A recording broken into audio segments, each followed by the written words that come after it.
الحمد لله رب العالمين والصلاة والسلام على أشرف الأنبياء والمرسلين وعلى آله وصحبه وسلم تسليما كثيرا. Alors vous l'avez compris, on va parler d'une parole. Une parole qui, bi'idhnillah azza wa jal, bien sûr on se comprend, transforme les gens, transforme les situations, te fait passer de la tristesse à la joie, du désarroi ici à la solution profitable, du mal vers le bien, qui peut transformer carrément ta vie et qui transforme et qui peut transformer bi'idhnillah azza wa jal chaque situation délicate, difficile, dure, pénible que tu rencontres tout au long de ta journée. Elle transforme par la permission d'Allah azza wa jal. Elle change, elle te fait passer d'une étape à une autre étape, d'une situation à une autre situation. Elle peut tout changer et faire changer les choses simplement en la prononçant. Et c'est donné à tout le monde, à toutes et à tous de la prononcer. C'est une parole très simple à dire et c'est une parole que beaucoup de musulmans et musulmanes, croyants et croyantes, prononcent, mais malheureusement. Je ne dirais pas beaucoup, mais certains, pour rester positif. Certains soit la prononcent mal, ou soit ils n'ont pas compris qu'est-ce que vraiment cette parole. Je ne dirais pas ils n'ont pas compris les trésors que renferme cette parole, tout simplement parce que le prophète alayhi salatu wassalam a rappelé que cette parole en elle-même, kanzun min kunuzil jannah, la parole en elle-même, c'est un trésor parmi les trésors du paradis. Donc, ce n'est pas assez complet le fait de dire elle renferme des trésors. En elle-même, c'est un trésor, plus que cela. Le prophète a dit c'est un trésor parmi les trésors du paradis. Cette parole-là n'est autre que la hawla wa la quwwata illa billah. Alors dans cette parole-là, on retrouve ici deux choses essentielles qu'on retrouve dans la parole qui est la ilaha illallah, kalimatut tawhid, la parole d'unicité. Celui qui prononce cette parole, la ilaha illallah, c'est-à-dire qu'il reconnaît pertinemment avec certitude, sans aucun doute, qu'il n'y a nulle divinité qui mérite d'être adorée en dehors de notre Seigneur l'unique, Jalla fi'ula, eh bien celui qui vit avec cette parole et qui meurt avec cette parole, dakhala al-jannah kama qala alladhi la yantiqu 'anil hawa. Il rentre au paradis, comme le prophète alayhi salatu wassalam l'a rappelé. Et Allah Jalla wa ala, pour rappeler l'importance de reconnaître qu'Allah est unique, eh bien il commence cette parole avec an-nafyu, c'est-à-dire qu'il a enseigné cette parole, il a révélé cette parole aux prophètes et aux envoyés, et il leur a rappelé à travers cette parole et à l'ensemble des êtres humains qu'il y a ce qu'on appelle an-nafyu wal-ithbat, la négation, ensuite l'affirmation. Parce que quand il y a dans une parole, dans une phrase, une affirmation qui est précédée d'une négation, eh bien cette négation appuie l'affirmation. D'accord ? Ce n'est pas pareil de dire Zayd est dans la salle que de dire personne est dans la salle si ce n'est Zayd. Parce que si tu dis Zayd est dans la salle et tu mentionnes que l'affirmation, c'est possible qu'il y a Zayd et Mohammed et Karim, etc. Mais si tu dis personne est dans la salle, tu commences par la négation. Si ce n'est Zayd, eh bien là tu rappelles qu'il n'y a que et exclusivement que Zayd dans la salle. Voilà pourquoi Allah Jalla wa ala n'a pas rappelé que c'est lui, le Seigneur, l'unique. Mais il a rappelé qu'il y a la ilaha illallah. Il n'y a pas de divinité digne d'être adorée. Négation. Illallah, si ce n'est Allah. Et il en va ainsi pour, ici la parole qui est la hawla wa la quwwata illa billah. Il y a la négation pour appuyer l'affirmation. La hawla, ce n'est pas la hula. Alors ici je rectifie un peu. Certains quand ils prononcent ils disent la hawla wa la quwwata illa billah. La hawla. Et il faut bien prononcer les invocations et les évocations pour qu'ils aient de l'impact.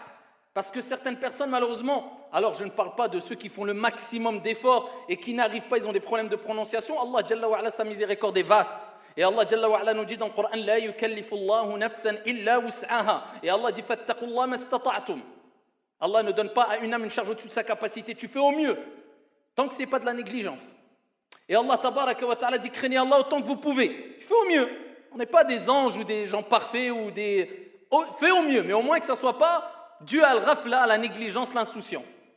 Donc ici, on dit la hawla, laysa la hawla. Et on termine, on ne dit pas la hawla. Ba'd al-ikhwa et al-akhawat, qu'est-ce qu'ils disent quand il y a une musiba, un malheur, et on en parlera de cela rapidement, ils disent la hawla. L'air de dire, je veux dire la hawla wa la quwwata illa billah. Et wa kammil. Termine, dis la hawla wa la quwwata illa billah. Pourquoi? Parce que là, tu es en train de dire, il n'y a pas de transformation, il n'y a pas de changement, il n'y a pas de force. Ça veut dire quoi, il n'y a pas de force? C'est comme si tu dis, il n'y a pas de force. Termine, la hawla. Donc, la hawla, ça veut dire, il n'y a pas de transformation. Il n'y a pas de changement. La hawla, il n'y a pas de force qui te permettra de changer les situations. La hawla wa la quwwata. Ni de force, ni de puissance. La hawla, transformation. Wa la quwwa, force, ni transformation, ni changement, ni force. Illa billah. Si ce n'est par Allah tabaraka wa ta'ala, à travers l'assistance d'Allah Jalla wa ala, si Allah Jalla wa ala le souhaite et le décide. Car at-tawfiq min Allah, la réussite vient de notre Seigneur tabaraka wa ta'ala. En disant cette parole-là, eh bien tu affirmes que seul Dieu peut changer ta situation, transformer ta situation, changer ici ton état du mal vers le bien.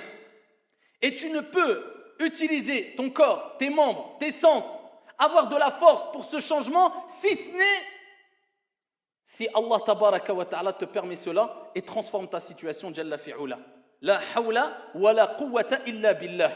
Alors cette parole-là, on l'a dit à quel moment? À plusieurs moments. Entre autres, quand le mu'adhin il dit Hayya ala salah. Il fait l'adhan, il dit venez, répondez à quoi? Accourez vers quoi? La prière. Hayya ala salah. Hayya ala al-falah. Et le mu'adhin appelle les gens pour que les gens viennent à la mosquée. Donc la preuve que le meilleur et le plus complet, c'est d'accomplir sa prière à la mosquée et que le succès, tu le récolteras à travers le fait de venir à la mosquée. Hayya ala al-falah. Al-falah, il est là. Il est dans Buyutullahi Azza wa Jal, entre autres, aussi. Et pas seulement. Hayya ala al-falah. Donc quand le mu'adhin dit venez à la prière et venez au succès, eh bien toi tu dis quoi? La hawla wa la quwwata illa billah. Tu rappelles ici que eh bien tu ne peux récolter le succès et tu ne peux te déplacer vers la prière si ce n'est si Allah tabaraka wa ta'ala t'accorde cette possibilité de le faire, la force de le faire. Tu comprends? La hawla wa la quwwata illa billah, ce n'est pas une parole que tu dois prononcer sans comprendre. Vous imaginez qu'Allah Jalla wa ala, quand il parle du dhikr, ce qui est négligé par trop d'entre nous et moi le premier, alors que c'est facile, il dit wa la dhikrullahi akbar. Et le rappel d'Allah, l'évocation, c'est quoi l'évocation? Vous le savez toutes et tous dire Subhanallah, Alhamdulillah, La ilaha illallah, Allahu akbar, Alhamdulillah, La hawla wa la quwwata illa billah. Tu as besoin d'être un alim, un savant? Tu as besoin d'être un grand pieux et vertueux? Tout le monde, tu es dans ta voiture, tu le fais. Eh bien, Allah, et le prophète, Allah Azza wa Jalla, il dit dans le Coran, wa la dhikrullahi akbar. Le dhikr là que tu fais, juste ça, simplement, c'est ce qu'il y a de plus grand. L'imam al-Qatada, rahimahullah ta'ala, quand il explique cette parole-là, vous savez ce qu'il dit? Il dit, c'est la preuve que le dhikr, le fait de dire subhanallah, alhamdulillah, astaghfirullah, la ilaha illallah, Allahu akbar, c'est l'acte le plus grand parmi les actes cultuels. Parmi les ibad, dans les actes d'adoration, la chose la plus élevée, eh bien, c'est le dhikr. Et c'est pour ça qu'on retrouve même dans les actes d'adoration pratiques, les plus importants comme la prière, on retrouve du dhikr dedans. Dedans, c'est quoi la prière? Subhanallah, alhamdulillah, la ilaha illallah, akbar. C'est du dhikr. Le dhikr, c'est ce qu'il y a de plus élevé. Et c'est ce qui te rapproche le plus d'Allah, Jalla wa ala. Et c'est ce qui transforme les êtres humains, parce qu'il te permet de te purifier de tes péchés. Entre autres, parmi les choses et les bienfaits du dhikr, c'est la purification des péchés. C'est pour ça, dans le hadith rapporté par Ahmad et d'autres, le prophète alayhi salatu wassalam a dit, celui qui dit La ilaha illallah, wallahu akbar, walhamdulillah, wa subhanallah, wa la hawla wa la quwwata illa billah. 5 paroles. Celui qui dit ça, eh bien tous ses péchés sont pardonnés, fussent-ils aussi nombreux que l'écume de la mer. Allahu akbar. En combien de secondes? 2 secondes, 3 secondes. Dans une autre version, juste subhanallah, alhamdulillah, la ilaha illallah, wallahu akbar. Les gens, ils ne comprennent pas que Dieu est miséricordieux, il nous a facilité les choses. Quelquefois, on se complique les choses alors que Dieu nous les a facilitées. Tu as fait beaucoup de péchés, dis subhanallah, alhamdulillah, la ilaha illallah, Allahu akbar, wa la hawla wa la quwwata illa billah. Khalas. Est-ce qu'il y a quelque chose de complexe, de compliqué dans cela? Et chaque parole renferme des trésors. Et parmi ces paroles, il y a une parole qui est en elle-même un trésor. Le prophète alayhi salatu wa sallam fait sahih, il dit, ici, ne vais-je pas t'indiquer ala adulluka. Ici, ne vais-je pas t'indiquer une parole qui fait partie des trésors et qui est un trésor parmi les trésors du paradis? Kenzun min kunuzil jannah, la hawla wa la quwwata illa billah. Prophète alayhi salatu wa sallam, il rappelle que quand tu dis la hawla wa la quwwata illa billah, c'est un trésor. Parmi les trésors du paradis. Alors, imagine, tu es au paradis. Tu ne profites pas simplement des délices, mais tu découvres un trésor. Un trésor dans un endroit qui est lui-même un trésor al-Jannah. Allahumma arzuqna al-Jannah. Eh bien, le prophète, il te dit, c'est comme si tu trouvais un trésor dans un endroit l'endroit est déjà un trésor. Alors, imagine la sensation, imagine l'importance que tu vas donner à ce trésor. Eh bien, c'est une kalima, une parole. La hawla wa la quwwata illa billah. Fi sahih, le prophète alayhi salatu wa sallam nous rappelle que cette parole, hadhihi al-kalima, elle est tahta arshur rahman, elle est sous le trône du miséricordieux. La hawla wa la quwwata illa billah. Allah lui a donné tellement d'importance qu'il rappelle que, à travers son prophète alayhi salatu wa sallam, qu'elle est sous le trône d'Allah tabaraka wa ta'ala, arshur rahman, le trône du miséricordieux. La hawla wa la quwwata illa billah. Cette parole-là change les situations et transforme les situations. C'est pour cela qu'il est demandé de la répéter énormément, surtout quand tu es éprouvé par la tristesse, par une situation difficile, une perte d'argent, une perte d'emploi, une perte de... Donc qu'est-ce que tu espères quand tu as ces problèmes-là? Tu espères que la situation change, les choses s'inversent, les choses évoluent. Donc tu veux une transformation de la situation. Eh bien tu dis la hawla wa la quwwata illa billah. Nul changement, nulle transformation et nulle puissance si ce n'est en Allah tabaraka wa ta'ala.